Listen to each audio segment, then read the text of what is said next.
This is quite an opportunity we've been given by the American people, a great opportunity.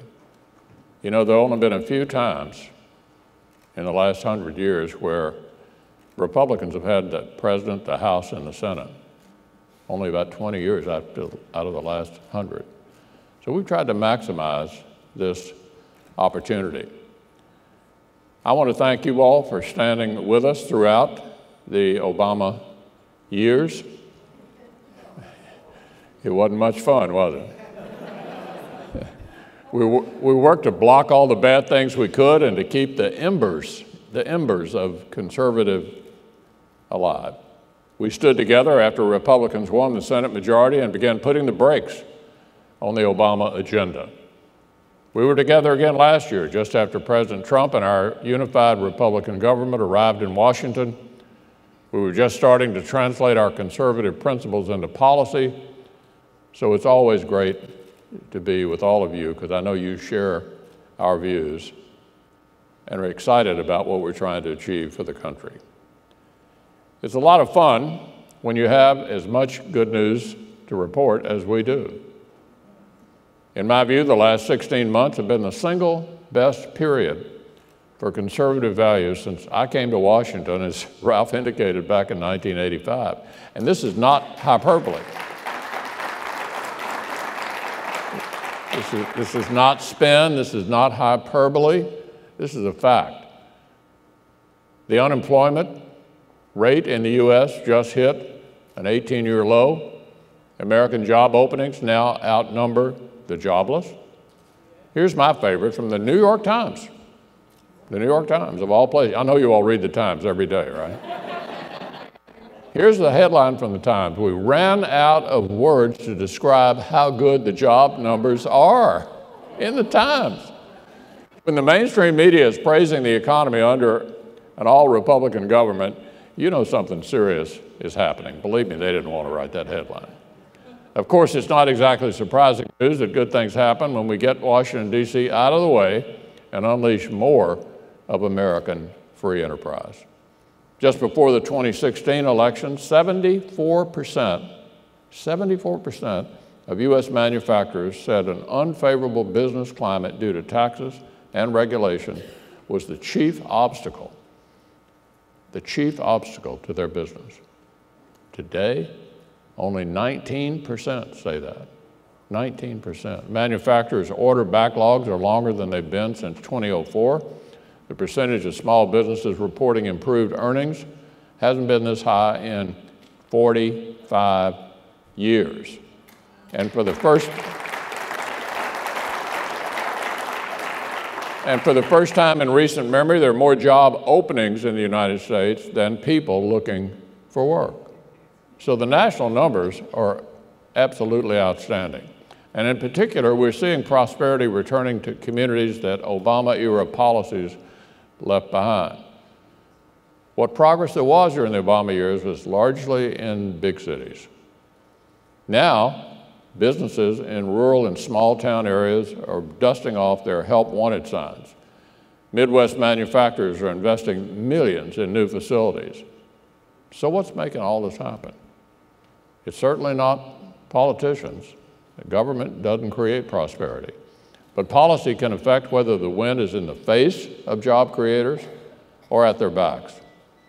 So Republicans are getting Washington out of the way so American workers and job creators can build an economy that's the envy, literally, of the entire world. Take our once-in-a-generation tax reform. We've waited 30 years for this. We rewrote the tax code to let middle-class families and small businesses keep more of their earnings. We gave American workers and job creators a leg up to compete and win on the world stage. It's led major employers to announce billions of dollars in U.S. investments, create thousands of new jobs, grant new raises, bonuses, and benefits to millions of employees. It caused a Missouri construction company to invest $500,000 in new equipment. It's given a working family in West Virginia more room in the budget to save for their kids' Catholic school tuition and an expanded 529 plan to do so. In addition to tax reform, Congress and the president's teams are slashing through a forest of Obama-era red tape. From 2009 to 2016, businesses spent every day looking over their shoulder. Many hesitated to invest, expand, and hire. They never knew what new regulation or tax hike might be coming next. Well, today is a new day. Now Americans have a government that rejects the tired old left-wing policies of envy and division, a government that knows that capitalism actually works, that we need thriving businesses competing to hire American workers. And that's just, my friends, what is happening more and more. So let's be sure we keep sight of why all this matters. The real impact of a strong economy is not just that good numbers go up and bad statistics go down. At its core, our economy is a collection of human stories. The Americans who are coming back into the workforce, getting their first job, or finally earning pay raises, are not just statistics. They're men and women who are hungry for the dignity that comes with working hard, earning their own way, and supporting their family. They don't want stagnation and dependence on the government. They want independence, dignity, and yes, earned success. And that is exactly what our conservative policies are helping to deliver. Now, people often ask me, I'd like to be the majority leader of the Senate. And the best answer I've been able to come up with is it's a little bit like being the groundskeeper at a cemetery. Everybody's under you, but nobody's listening.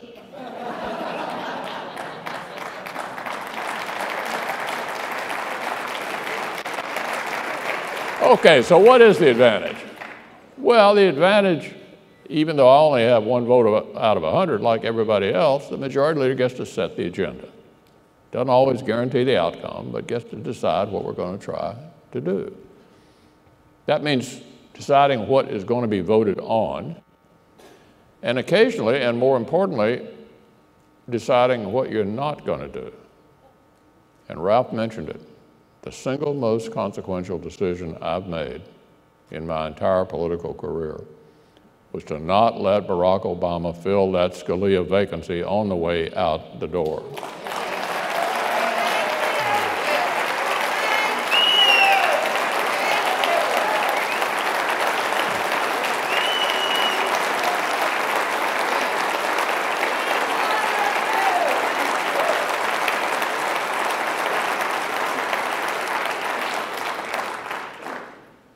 And the president didn't blow the opportunity. Neil Gorsuch was a superb choice. And we cemented that seat for a very long time. Now, instead, we have somebody in that seat who's a worthy successor to the intellectual godfather of what most of us believe a judge ought to be. And that is someone who interprets the law as it's written, or as the Constitution dictates, rather than how you want it to come out. My favorite saying from Justice Scalia was, you're not a very good judge if you're not occasionally disappointed in the outcome you reach, because it was dictated by the law. By the law. And if you want to make policy, run for office. Simple declaratory point. So admirers of Justice Scalia are all over the country now, and we've been seeing them as the president sends up circuit judges that we've been confirming in record numbers. So let me just give you a statistic. Since the creation of the modern circuit court system, that's one step below the Supreme Court, that modern circuit court system was set up in 1891. No president since 1891 has had more circuit judges confirmed than Donald Trump last year. No president.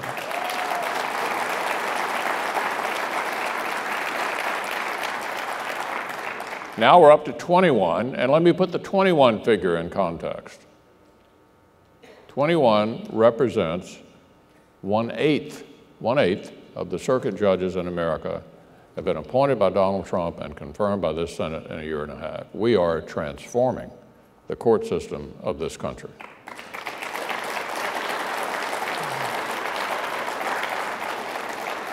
Now, we have a pretty slim majority in the Senate, 51-49, and as most of you know, Senator McCain has not been there since December, so it's really 50-49. So one of the biggest things I've got to check on every day is the attendance. Everybody feeling okay? Anybody have to go to a wedding or a funeral?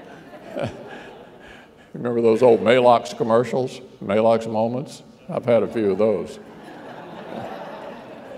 Well, the Democrats broke Senate precedents back in 2013. And so now we're using Harry Reid's toolbox to help Democrats, to keep Democrats from defeating President Trump's qualified nominees. And by that I mean they lowered the threshold to confirm judges to a simple majority. It's been a huge advantage for us.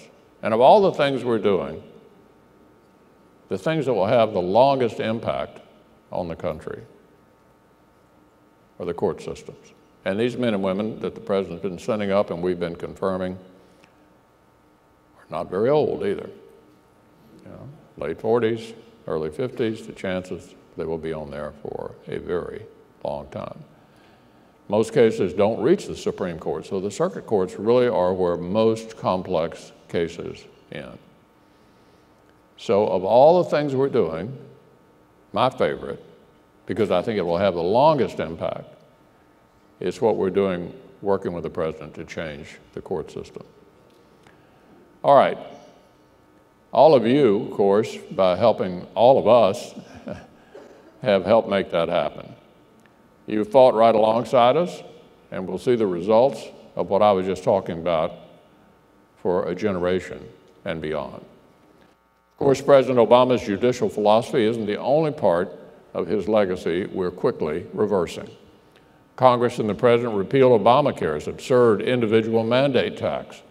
We repealed its board of bureaucrats that was going to ration our health care and stopped several more Obamacare taxes from taking effect at all. We also took a bite out of Dodd-Frank. Democrats had forced Main Street banks to comply with overcomplicated Wall Street rules. We cut the regulations so local lenders can get back to serving middle-class families and small businesses.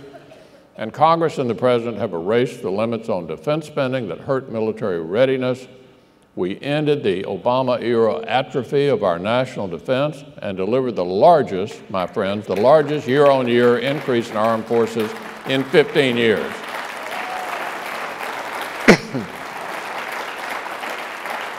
Secretary Mattis and our commanders have all of these additional resources to protect the homeland, project power where needed, and confront those who wish us harm. And on the issue of life, one of our record-setting regulatory rollbacks was a rule that had forced states to issue grants to Planned Parenthood. Now that rule is in the wastebasket.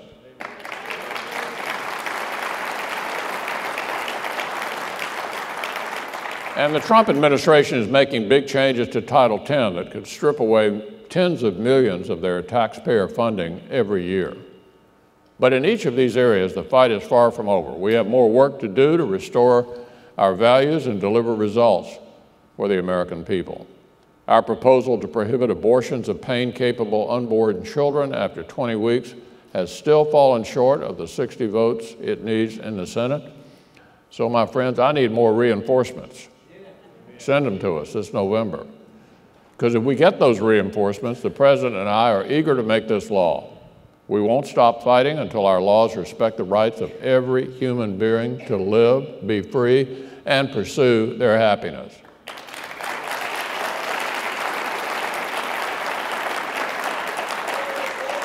These rights come from God, not from government, and government cannot take them away. We need to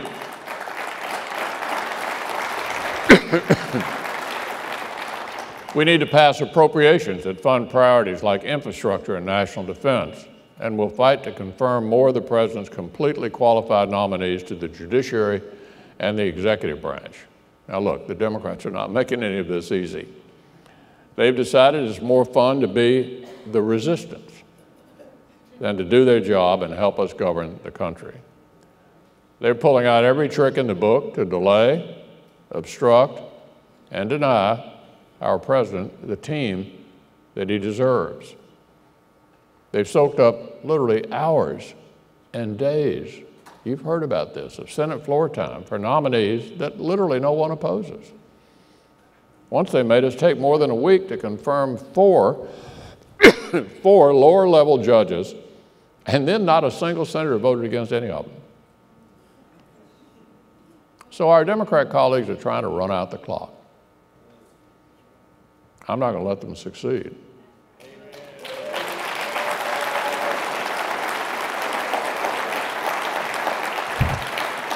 So I bet you heard what I'm about to tell you. I announced that because of their obstruction, I'm canceling the August recess and keeping the Senate right here on the job where we belong.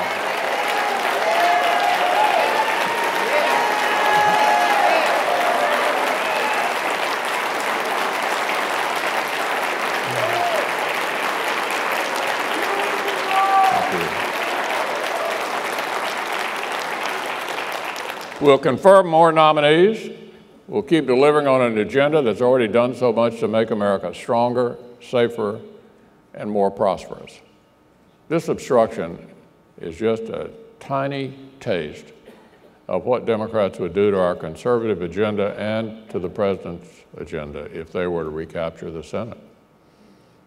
One of the reasons I look forward to this conference every year is its name, Road to Majority.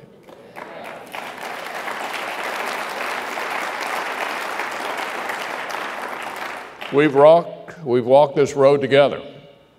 We've gone from a minority playing defense to a majority that's driving the ball down the field into the end zone. And from the economy to the courts to our armed forces, we're beginning to see results. And I want to touch on just one other thing that's worth remembering. 20 years ago, Congress passed a law requiring the embassy in Israel to be moved to Jerusalem. And every president since then of both parties waived the law. Donald Trump moved the embassy from Tel Aviv to Jerusalem, and we should thank him for that. It's long overdue.